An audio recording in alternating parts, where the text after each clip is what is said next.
Until early this morning, some here in Kiev doubted that he would do it. Not anymore. The West warned Vladimir Putin was about to attack. He said he had no such plans. That fiction now utterly exposed. Explosions right across this vast country.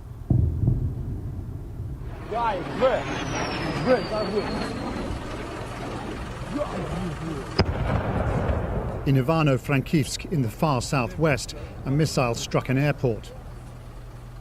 Unverified images from Ukraine's northern and southern borders seem to show columns of Russian armor entering from Belarus and Crimea. Within hours, Russian tanks were reported to be on the streets of Ukraine's second largest city, Kharkiv.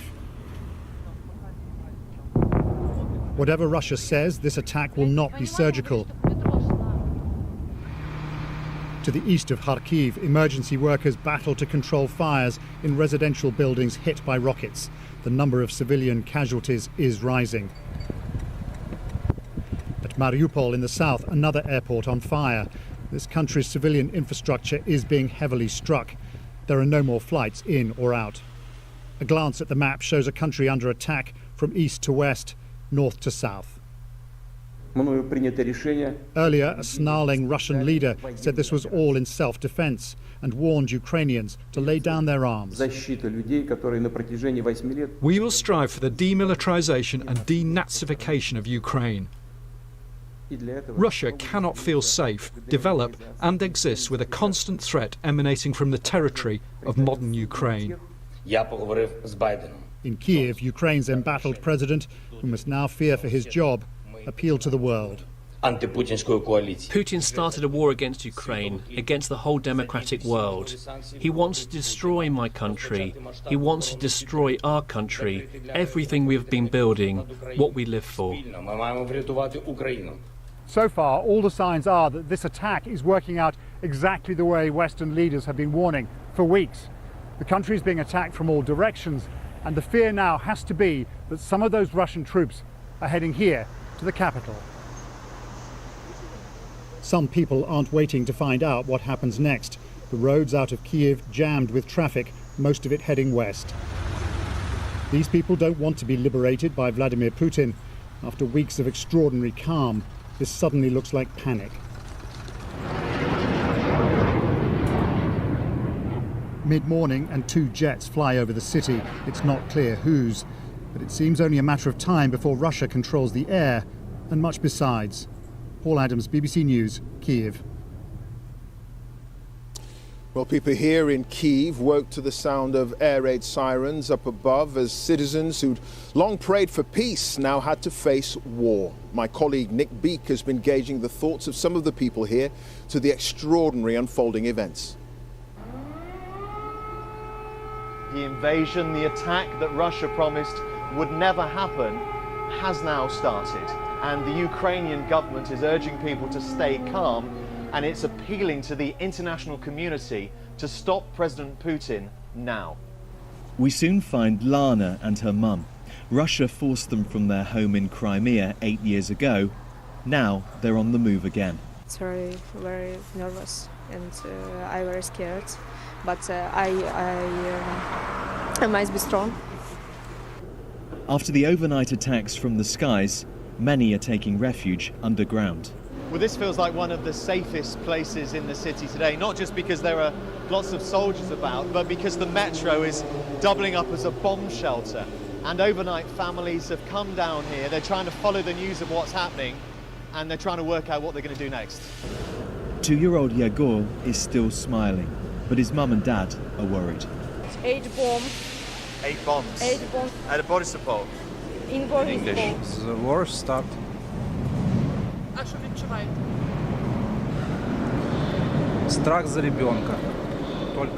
I'm very, very scared for my boy, Alexander says.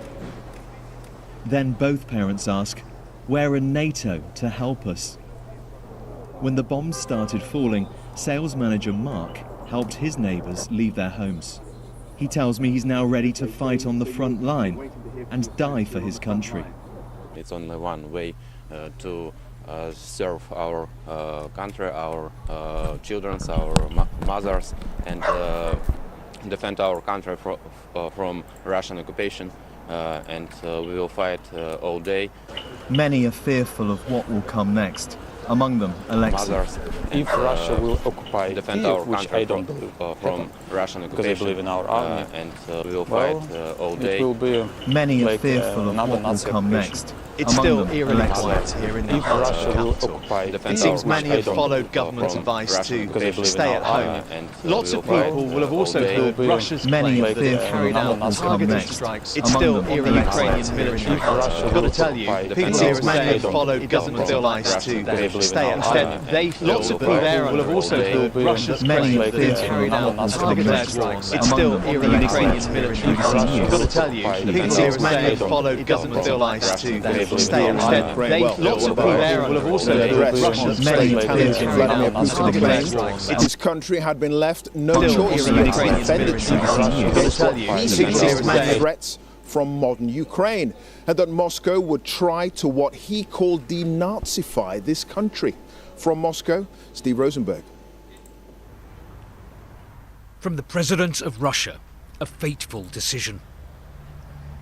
Vladimir Putin said military operation. Denazify this country. From But Moscow, really, the Steve Kremlin Rosenberg. was launching a full-scale invasion of Ukraine. From the President of Russia, Russian stocks plunged. The ruble hit an all-time low. Vladimir Putin said military operation superseded by the shock of a From war. Moscow, Really, Steve the Kremlin Rosenberg. was launching a full-scale invasion of Ukraine. From the President of Russia, Russian stocks plunged. The ruble hit an all-time low. Putin said military operation superseded by the President of Russia. Really, the Kremlin was launching a of the Third World War.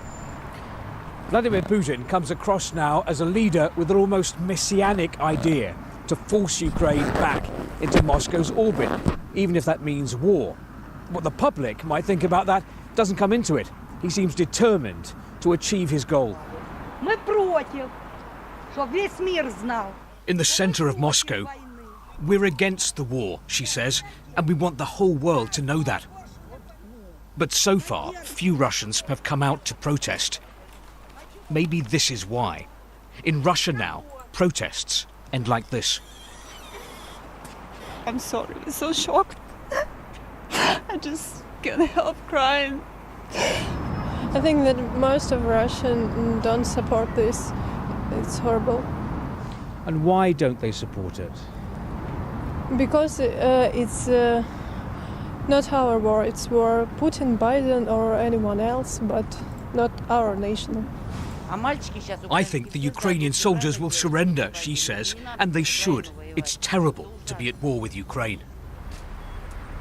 This is not a conflict the Russian public wants. This is the Kremlin's war. Steve Rosenberg, BBC News, Moscow.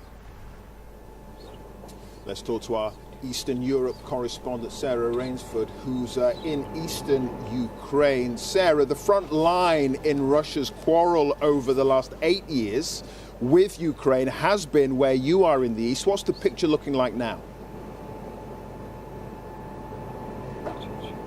Line could be moving, that if Ukrainian forces have been battling pro-Russian, Russian-backed forces for the past 8 years and kept that line pretty much in place, now those militias are backed by the Russian army.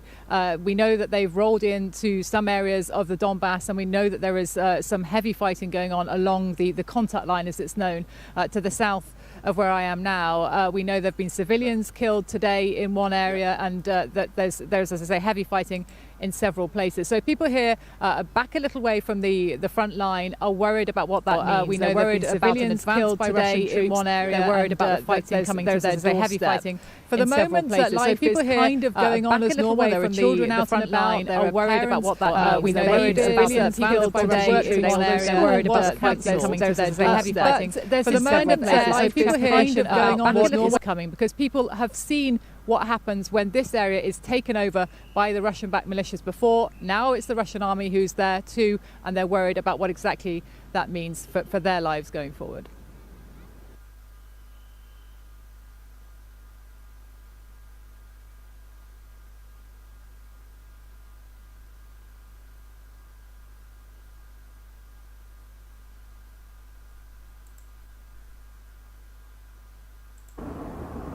Until early this morning, some here in Kiev doubted that he would do it. Not anymore. The West warned Vladimir Putin was about to attack. He said he had no such plans. That fiction now utterly exposed. Explosions right across this vast country.